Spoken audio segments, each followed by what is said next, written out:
नमस्कार, मैं हूं सुनील बॉबी और आप इस समय देख रहे हैं अपना खास कार्यक्रम बिहार समाचार, जहां बातें बिहार की, खबरें बिहार की। तो पहले हेडलाइंस। बिहार में राष्ट्रपति उम्मीदवार द्रौपदी मुर्मू का आगमन, भ्रमण और नेताओं से मिले और अपने पक्ष में मांगा वोट। और इधर बिहार के शिक्षा मंत्री विजय कुमार चौधरी कोरोना से हुए संक्रमित। और बिहार के मुख्यमंत्री नीतीश कुमार का बड़ा फैसला, बड़ा ऐलान। अंचलाधिकारी गलत जमाबंदी कैसे कर रहे हैं, जांच कराइए। बिहार में 10 नए स्टेट हाईवे का निर्माण होगा। और इधर पंचायत प्रतिनिधियों के लिए बड़ी खुशखबरी की बात है कि पंचायत के विकास को लेकर सरकार बिल्कुल सख्त है और वार्ड के विकास को लेकर सरकार ने जारी किया है नई गाइडलाइन। और कृषि मंत्री नरेंद्र सिंह का पटना में निधन, पूर्व कृषि मंत्री नरेंद्र सिंह का पटना में निधन। और सिंधिया सरकार को शक्ति परीक्षण में मिला बहुमत। नीतीश कैबिनेट का आज हुआ बैठक, जिसमें कई एजेंडों पर लगी मुहर। तो आइए अब जानते हैं खबरें विस्तार से। एक तरफ बिहार में जहां शिक्षा व्यवस्था को लेकर हमेशा उंगलियां उठते रहता है, वहीं अब सरकार ने कई शिक्षा में सुधार को लेकर कई बड़े फैसले भी किए हैं। जहां शिक्षा के 3 बार दस्ता फेल कर चुके हैं, उनको अलग से पढ़ाई की व्यवस्था कर रही है। वहीं सरकार के द्वारा बच्चों के लिए छात्रवृत्ति और पोशाक और निःशुल्क पुस्तक वितरण का भी लगातार कार्य कर रही है। हाई स्कूल व +2 में इस माह नई प्रबंध समिति की बैठक अनिवार्य किया गया है। सख्ती, पहले सभी विद्यालयों को अपनी अपनी प्रबंध समिति अधिसूचित करनी होगी, फिर तय मानकों के मुताबिक सदस्यों का मनोनयन 1 सप्ताह में करना होगा। और दूसरी बड़ी खबर इसी से जुड़ी है। हम बता दें कि बिहार में नियोजित शिक्षकों के तबादला को लेकर अब विभाग बिल्कुल सख्त मूड में दिखने लगी है। यानी कहना है कि निश्चित बहुत कम समय में बिहार के नियोजित शिक्षकों का तबादला कर दिया जाएगा। इसको लेकर बिहार के शिक्षा मंत्री ने भी पहले बयान दे चुके हैं। इधर राज्य के सभी 9,360 सरकारी माध्यमिक, उच्च माध्यमिक विद्यालयों में नवगठित प्रबंध समिति को बैठक इस माह में अनिवार्य रूप से होगी। हालांकि इसके लिए पहले सभी विद्यालयों को अपनी अपनी प्रबंध समिति अधिसूचित करनी होगी। और इधर आपको बता दें कि पंचायत प्रतिनिधियों को लेकर सरकार का बड़ा फैसला होने जा रहा है, जिसमें पंचायत प्रतिनिधियों के अधिकार और कर्तव्य को लेकर लगातार कार्य किए जा रहे हैं। सरकार अब हर वार्ड को विकास को लेकर नया फैसला किया है, नई गाइडलाइन भी जारी की है। चाहे वह नल जल योजना हो या नली गली पक्कीकरण हो, इसको लेकर वार्ड सदस्य कार्य कराएंगे। नई गाइडलाइन सरकार शीघ्र जारी करने जा रही है।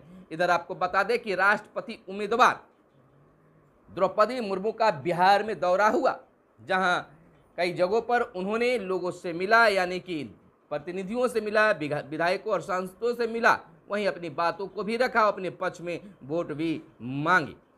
दूसरी बड़ी खबर बता दें कि बिहार में नीतीश कैबिनेट का बैठक शाम को हुई, जिसमें कई बड़े फैसले लिए गए हैं और कई एजेंडों पर मुहर भी लगाए गए हैं। इधर लालू प्रसाद की तबीयत बिगड़ी और पारस अस्पताल में भर्ती। जीतनराम मांझी लालू प्रसाद से मिले और उसके बाद मीडिया से कहा कि अब उनकी हालत में सुधार हो रही है। नदियों का पानी नहरों में भेजने की तैयारी चल रही है। विशेष अभियान के तहत जल संसाधन विभाग ने सभी बाढ़ जोन को कार्य योजना बनाकर काम करने का दिया है खास निर्देश। नदियों के उफान और पानी के बहाव की तीव्रता पर लगाई जा सकेगी अब रोक। बाढ़ के विस्तार समेत तटबंधों पर पड़ रहा है आवश्यक दबाव भी कम होगा। इधर 23 नदियां दक्षिण बिहार को अब भी सूखी हुई है। 2 बड़ी नहर प्रणाली इस समय बिहार में है। और इधर बता दें कि पोर्टल पर छात्रों का नहीं हो रहा है रजिस्ट्रेशन। बिहार कैरियर पोर्टल पर स्कूल द्वारा छात्रों का रजिस्ट्रेशन नहीं हो पा रहा है।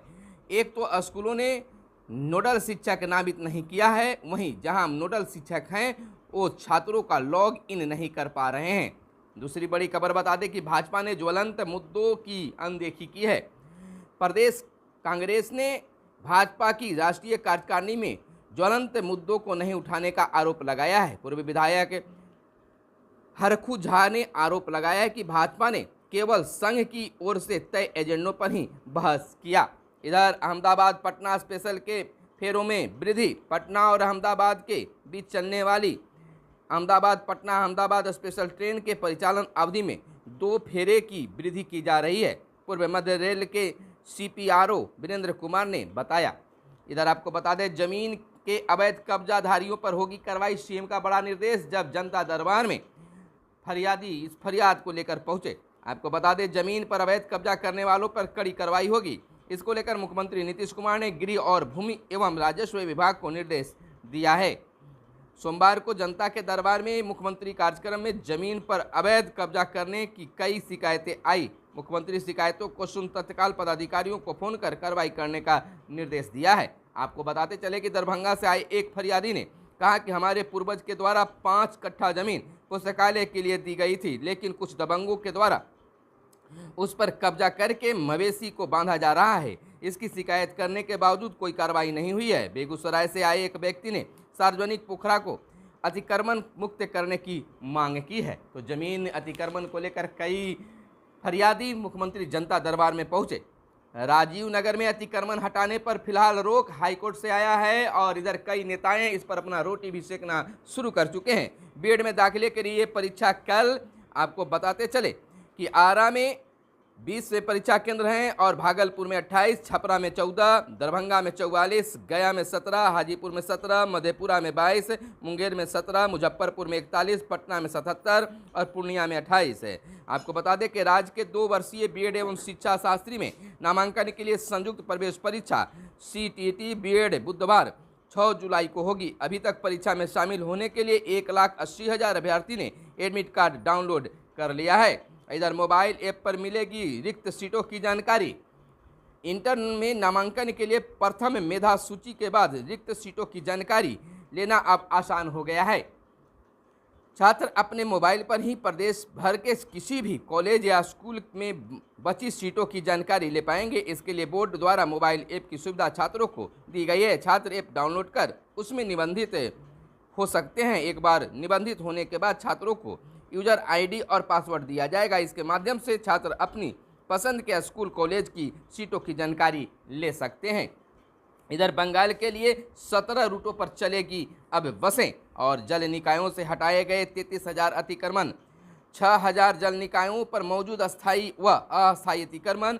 जल जीवन हरियाली मिशन के अंतर्गत हटाया गया है अवैध कब्जा। तालाब, पोखर, आहर, पैन समेत अन्य जल निकायों को अतिक्रमण मुक्त कराया जा रहा है। अतिक्रमण मुक्त कराने में अभियान चल रहा है। आपको बता दें कि राज्य में नल जल जीवन हरियाली मिशन के अंतर्गत जब तक 33,100 तालाब, पोखर, आहर, पैन समेत अन्य जल निकायों को अतिक्रमण मुक्त कराया जा चुका है। इसमें से 29,600 अभ्यर्थी और 3,500 अस्थायी अतिक्रमण शामिल है। इतनी बड़ी संख्या में मौजूद अतिक्रमण को सभी जिलों में राजस्व एवं भूमि सुधार विभाग के असर से खासतौर से अभियान चलाकर हटाया गया है। हालांकि अभी करीब 6,000 जल निकायों पर अतिक्रमण मौजूद ही है। इधर नागालैंड में अकेले लड़ने की तैयारी में जदयू। ललन सिंह का अभियान है। जदयू राष्ट्रीय अध्यक्ष ललन सिंह ने कहा है कि उनकी पार्टी नागालैंड में अकेले चुनाव लड़ने के लिए तैयारी में है। वर्ष 2023 में होने वाला नागालैंड विधानसभा चुनाव हम लोग पूरी मजबूती से लड़ेंगे। भाजपा से गठबंधन किए जाने के सवाल पर उन्होंने कहा कि अभी तक ऐसा ही कोई बात नहीं हुई है, आगे कोई बात होगी तो पार्टी निर्णय लेगी। इधर मुश्किल में फंसे लोगों तक 20 मिनट में पहुंचेगी अब पुलिस। इमरजेंसी रिस्पांस सिस्टम का बुधवार को मुख्यमंत्री करेंगे उद्घाटन और डायल 112 की सेवा फिलहाल राजधानी और जिला मुख्यालय तक ही। मुश्किल में फंसे इंसान की मदद देर नहीं लगेगी। इमरजेंसी रिस्पांस सपोर्ट सिस्टम के डायल 112 सेवा के तहत पुलिस 15 से 20 मिनट में कॉल करने वाले शख्स के पास पहुंचेगी। फिलहाल यह सेवा राजधानी पटना और राज्य के तमाम जिला मुख्यालय तक सीमित होगी। हालांकि धीरे धीरे इसका विस्तार राज्य के सभी अनुमंडल, प्रखंड और गांव तक किया जाएगा।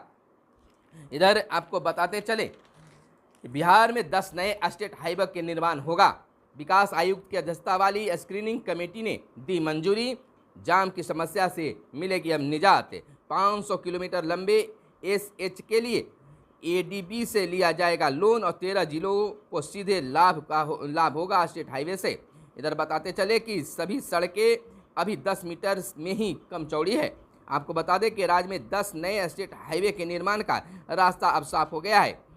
एशियन विकास बैंक के सहयोग से बनने वाली इन सड़कों की प्रक्रिया शुरू हो गई है। विकास आयुक्त की अध्यक्षता में स्क्रीनिंग कमेटी ने सभी 10 SHK बनने पर मुहर लगा दी है।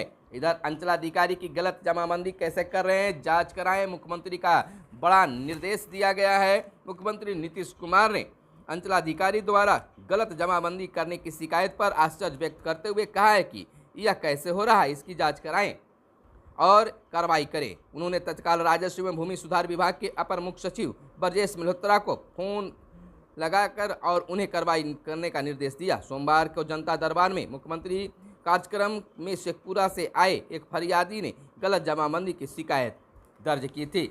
और इधर बिहार के शिक्षा मंत्री विजय कुमार चौधरी कोरोना संक्रमित हो गए हैं। राज्य के शिक्षा मंत्री विजय कुमार चौधरी कोरोना संक्रमित हो गए हैं। उन्होंने अपनी कोरोना जांच कराई थी, जिसमें वह पॉजिटिव पाए गए हैं। जांच रिपोर्ट आने के बाद श्री चौधरी एकांतवास में चले गए हैं। हालांकि उन्हें अभी कोई शारीरिक तकलीफ नहीं है, वह अपने घर पर ही आराम कर रहे हैं। और राष्ट्रपति पद की प्रत्याशी द्रौपदी मुर्मू का बिहार में आगमन हुआ, लोगों से मिले और शिंदे सरकार को शक्ति परीक्षण में मिला बहुमत। 164 विधायकों को बहुमत के पक्ष में मतदान किया। 99 सदस्यों ने की विश्वास मत के खिलाफ वोटिंग। इधर पूर्व कृषि मंत्री नरेंद्र सिंह का पटना में हुआ निधन। मूसेवाला को 19 साल के अंकित ने मारी थी गोली और होटल रेस्टोरेंट सेवा कर ले तो 1915 पर करें शिकायत। तो यह थी बिहार की हर छोटी बड़ी खबरें जो हम तमाम लोगों को जानना जरूरी था। कुछ और खबरें जो देश विदेश से जुड़े हुए हैं। महाराष्ट्र में अब ईडी सरकार, फडणवीस का एक बड़ा बयान। विपक्ष विधायकों के ईडी चिल्लाने पर मुख्यमंत्री बोले एकनाथ और देवेंद्र हैं इसका अर्थ। महाराष्ट्र में शिंदे सरकार की बात। महाराष्ट्र में विधानसभा में शक्ति परीक्षण के बाद उप मुख्यमंत्री देवेंद्र फडणवीस का एक बयान सियासी गलियारों में चर्चा का विषय बन गया है। फडणवीस ने कहा है कि विधानसभा में विश्वास मत पर मतदान के दौरान विपक्षी दलों के विधायक ईडी कहकर चिल्ला रहे थे। उन्होंने कहा कि हाँ, नई सरकार का गठन ईडी ने किया है, इसका मतलब एकनाथ व देवेंद्र है। एकनाथ का ई और देवेंद्र का मतलब डी, माने ईडी। फडणवीस ने पूर्व मुख्यमंत्री ठाकरे का नाम लिए बिना दावा किया है कि महाराष्ट्र के ने पिछले कुछ वर्षों में के नेतृत्व में अनुलभता देखी, लेकिन सदन में दो नेता व स्वयं और शिंदे हैं जो लोगों के लिए हमेशा उपलब्ध रहेंगे। सिद्धार्थ पिठानी की जमानत मिली और समान नागरिक संहिता पर बैठक। और कीमत और मुद्रास्फीति नियंत्रित रखना है खाद्य भंडारण। इधर स्वतंत्रता सेनानियों के सपनों को देश बनाएगा। हिमाचल प्रदेश में बस खाई में गिरी, 12 लोगों की मौत और 6 दिन बाद पूरे बाजार खुले, इंटरनेट बहाल। उदयपुर में हैवानियत की एक रंग आई थी नज़र। धार्मिक भावना भड़काने पर इंजीनियर गिरफ्तार। अग्निपथ योजना में गोरखाओं के रुख पर सेना की नज़र। और श्रीलंका ईंधन की किल्लत से स्कूलों में लगे ताले। फिल्मकार अरुण मजूमदार का हुआ निधन। पाकिस्तान में ऊर्जा संयंत्रों को खोलने का आदेश। उपचाराधीन मरीजों की संख्या 1 लाख से पार। नई दिल्ली और आरसीपीसी का हैदराबाद में भाजपा ने किया स्वागत। यह थी हर छोटी बड़ी खबरें जो आपको जानना जरूरी था। तो फिर मिलते हैं अगले दिन अगले वीडियो में। तब तक के लिए दीजिए इजाज़त। धन्यवाद। जय हिंद, जय भारत, वंदे मातरम।